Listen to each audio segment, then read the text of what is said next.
Okay, I'm going to start this out with a disclaimer. I was not prepped to make a book review, so, I didn't set out reading this to make a book review, so it was only until, the very end that I thought maybe about doing it, but one of my friends asked me to, so here we are. So I just finished today reading Eichmann in Jerusalem by Hannah Arendt. To give you a little bit of background on her, she was a German-born American political theorist. She was Jewish, and she escaped from Germany during the Holocaust. It looks like she was arrested by the Gestapo for a little bit, and then once she was released, she fled Germany. Anyway, she's a very good writer, incredibly good. And she's also best known, maybe not for Eichmann in Jerusalem, but she wrote a series of books. I think it was 3 books, but now it's usually compiled into one, about totalitarian systems. And she's the one who coined the phrase the banality of evil. And she did it, I believe, I haven't read the other ones, but I'm pretty sure she did it in this one. And sorry for the old book, it's used. Anyway, so honestly, I'm not sure what I expected when I went into it. I basically expected that she was going to go through the trial and give me a summary of the trial, basically, a summary and explanation, and I don't know, a trial script with extrapolations, but that is not what this was. So what it was she set about the entire purpose of the book, which was published, well, before it was published, it was surrounded by a huge controversy, apparently. I don't know. She wrote about it in the postscript. I haven't really looked into that part yet. But anyway, she set out with her book to talk about justice, basically, and to see if the court in Jerusalem succeeded in meting out justice to Eichmann. And it was a very interesting read to me because, I went into it knowing that she was Jewish and that she was, an escapee from Nazi Germany. So I was very surprised by how objective it was. It was actually kind of interesting, but also jarring at the same time. I don't think I would have been that objective. Anyway, so she goes through the trial in order, but it's mostly she doesn't only deal with the trial. She deals with stuff outside of the trial. For example, Eichmann, he had a terrible memory. Terrible. So he didn't really remember things that weren't important to him, if that makes sense.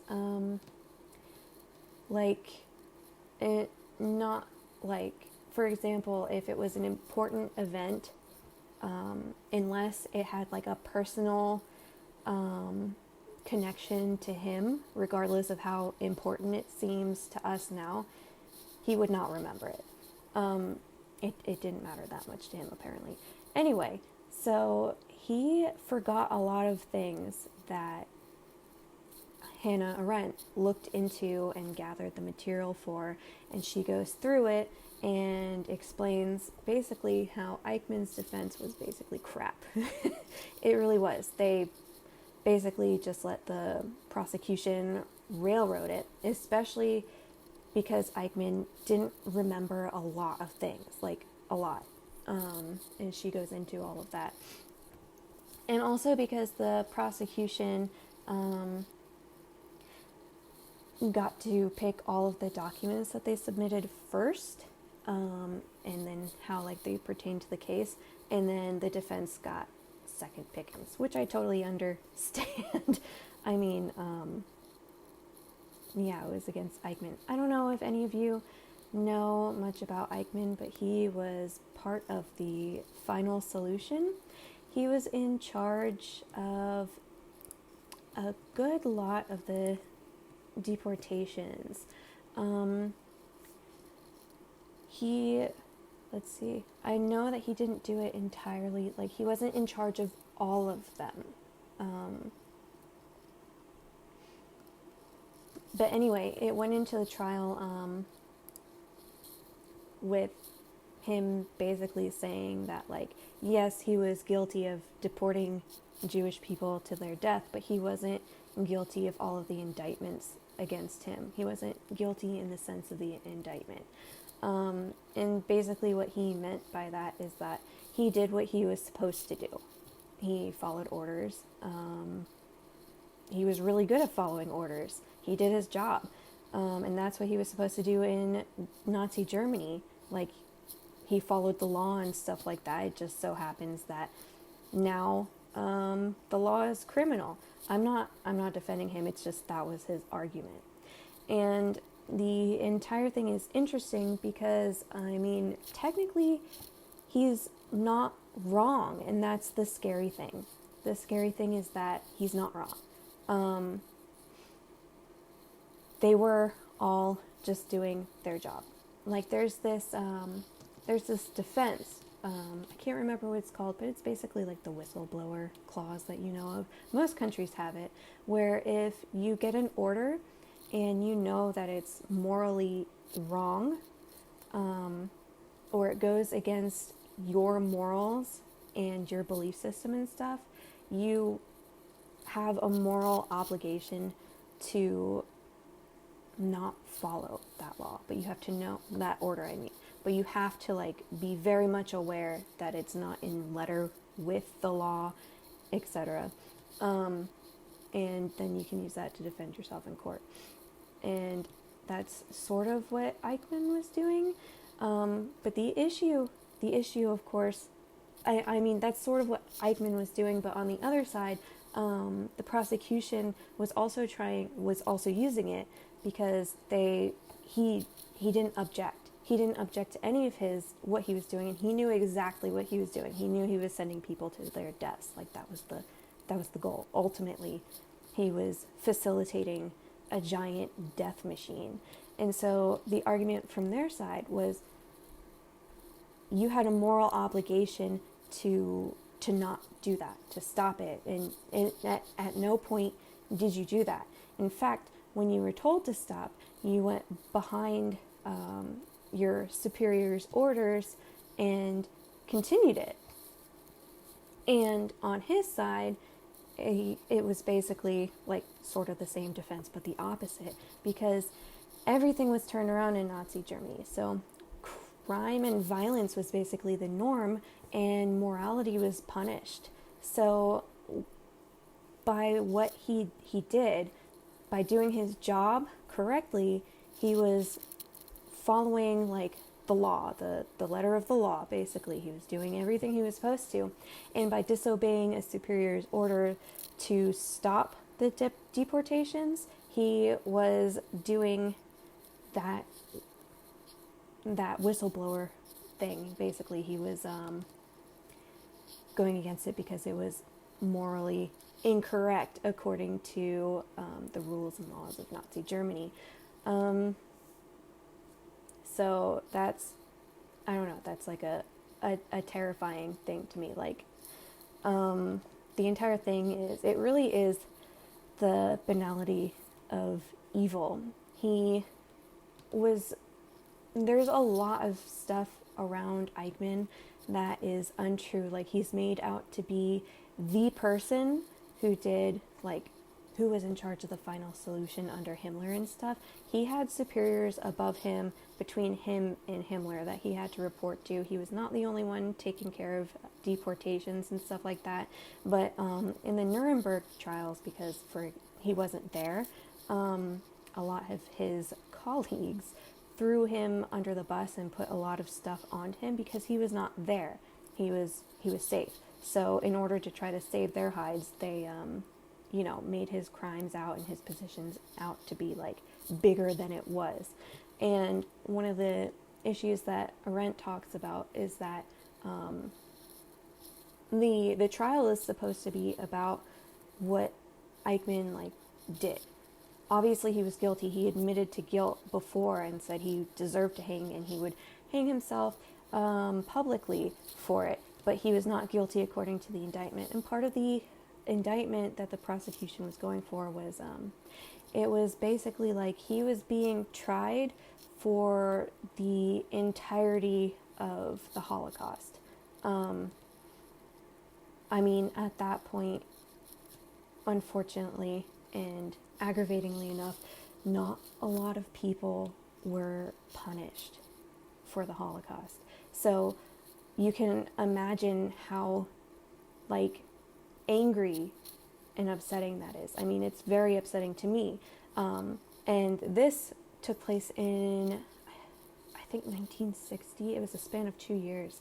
And she wrote this. This was published in 1962 after the trial. So it was only 20 years after the war. There were displaced person camps that the latest one didn't close until 1957. So there were people in displaced persons camps only a few years before this trial happened. So it was still very, very, very fresh. And, not a lot of people got justice. That was another thing. But Hannah Arendt argues that there needed to be objectivity. It's a very interesting perspective to read about. Obviously he is guilty, and she agreed that he's guilty. It's just that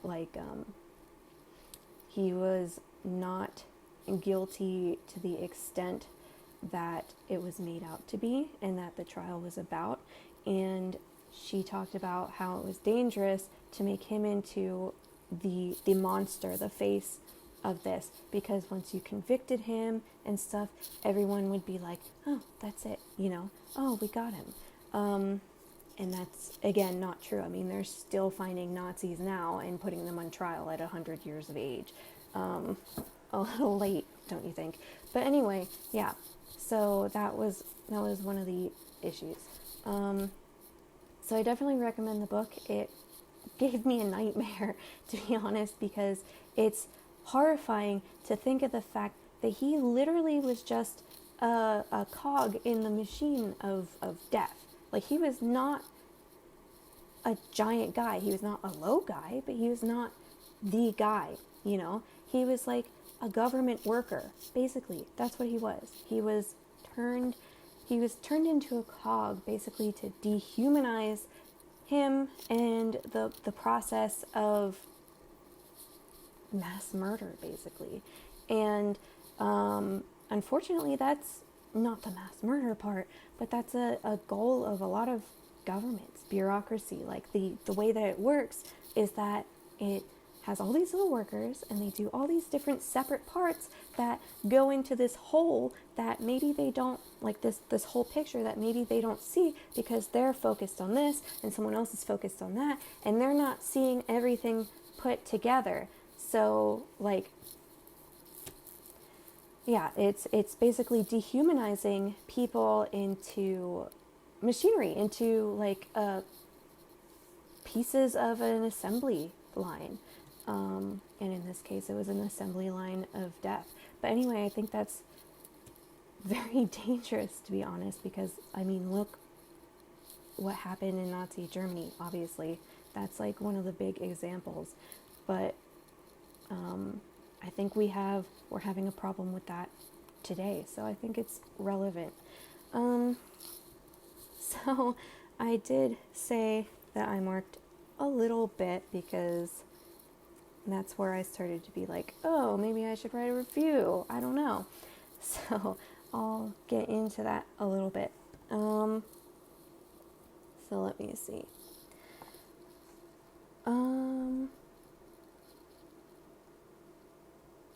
So one of the things that she talks about in her postscript, which if you don't read the whole book, which I really recommend you do, and just keep in mind that it was written in 1962 and more information has come up since then, but still it's a very good read, and the postscript is really good too. At first I didn't know about it. I was like, maybe I should skip it, but no, I'm glad I didn't. Anyway, so she goes into the philosophical question of is it conceivable that none of them have ever asked himself how many of his own group would have done just the same if only they had been allowed to? But is their condemnation today any less correct for that reason? The reflection that you yourself might have done wrong under the same circumstances may kindle a spirit of forgiveness, but those who today refer to Christian charity seem strangely confused on this issue too. So what she is talking about is that there became like this philosophical debate on the Holocaust, because there was complicity from the Jewish leaders. You probably know about the Jewish councils that were put into place by the Nazis in order to get them to basically do their own dirty work, do the Nazis' dirty work, and stuff like that. And the Jewish police, that's a huge debate that I will not get into because it's very nuanced. But anyway, there was like, again, it was very fresh, and there was like this stuff where like, well, wait a minute, the Jews worked on it too, and then the Germans, blah, blah, blah, blah, blah. So the philosophical debate came up with, well, if you were in that position, if you were a bureaucrat or a soldier or whatever in Nazi Germany, how do you know you wouldn't do the same? And that makes you think, like, how do I know? Like, you can say, no, I definitely wouldn't, but you don't really know, because you can't know, because you aren't in that situation, and you probably won't be put into that situation. So it's basically irrelevant. But when you think about that, when you get in depth with it, you start to think, oh, well, some of them did what they had to do, they were just like us, which is true, but it gets you into this mindset of like justifying for them, and it starts to take away a little bit of their guilt, because you're like putting it anyway. So yeah, because it's a philosophical debate that basically takes your attention away from the fact that it's like, it's not relevant. Like, me, whether or not I would have done what the Nazis did if I was in that situation, or what the Jewish Council did, etc. But in this case, we're talking definitely about the SS, the final solution. It doesn't matter, because I wasn't there. This didn't happen. Like, to me, it's a make-believe scenario basically for me, and it has no relevancy on whether or not the people who participated in this are guilty. They're guilty. Like, that's plain and simple. Making their guilt into a philosophical question is demeaning in a way, and it allows for people to get away with things. Anyway, so that's one of the arguments that she was talking about, or what I got from the postscript. And then another thing that she talked about, and this is again in 1962, but I feel like it has relevancy today, is she says, what public opinion permits us to judge and even to condemn are trends or whole groups of people, the larger the better. In short, something so general that distinctions can no longer be made, names no longer be named. Needless to add, this taboo applies doubly when the deeds or words of famous people or men in high position are being questioned. This is currently expressed in high-flown assertions that it is official to insist on details and to mention individuals, whereas it is the sign of sophistication to speak in generalities, according to which all cats are gray and we are all equally guilty. So, and that's like kind of an issue that we're having today, that people are like coming out of, instead of like being like, oh, well, this person did bad things to women. It's like people are like coming out and naming names and stuff like that. It's finally like sort of lifting from this period of time, but that really helped. I'm sure you could understand that really helped the former Nazis, because it shifted the blame from them as individuals into the group that they were in.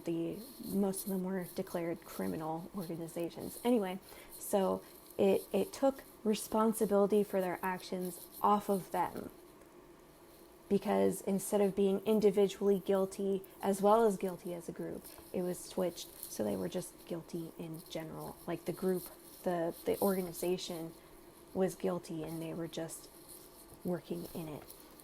So I thought that was very interesting. And let's see.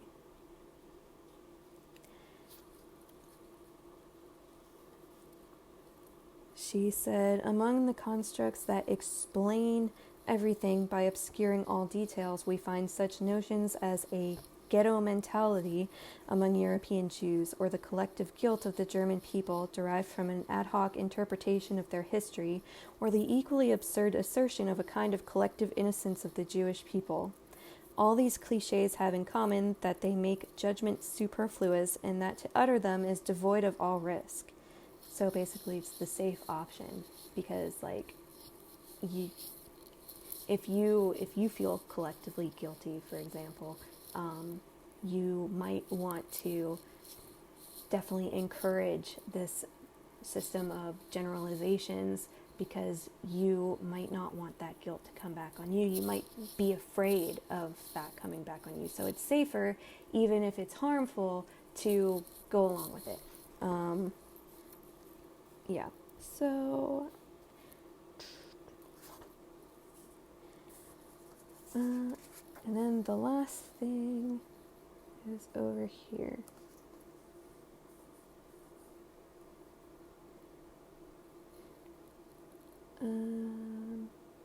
Said, every government assumes political responsibility for the deeds and misdeeds of its predecessor, and every nation for the deeds and misdeeds of the past.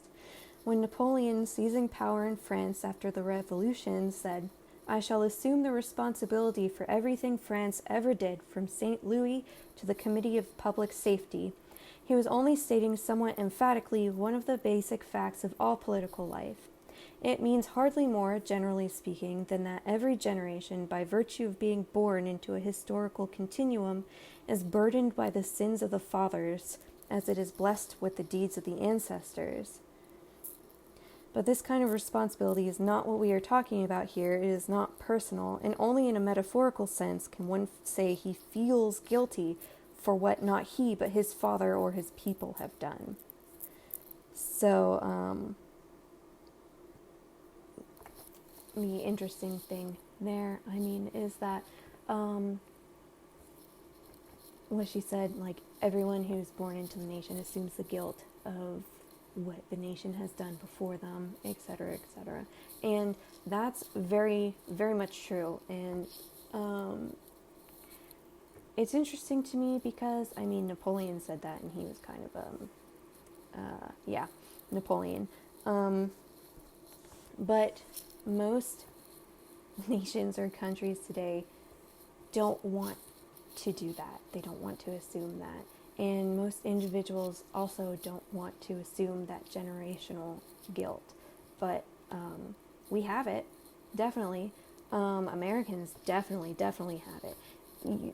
It shouldn't be erased. It should be faced. And that's basically what she was talking about too. You can't erase it. I lost my train of thought. But yeah, you need to face the sins of your country and your nation, your government, because if you don't, it'll just fester and blow over, and there's no resolution, and it just gets worse. And even if it doesn't get worse, it's like, I feel collective guilt, you know? So it just keeps going. Anyway, that's, I think I got a little off track, but that was my review of Eichmann in Jerusalem. Again, I really recommend it. It was, it made me think a lot.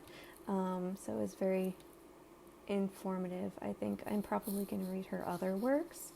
But for now, I'm thinking I'm going to read The Nazis Next Door next, because I enjoy pain and punishment. Anyway, thank you for listening, and it's 12:05 a.m., so have a good evening or night if you're in that time zone.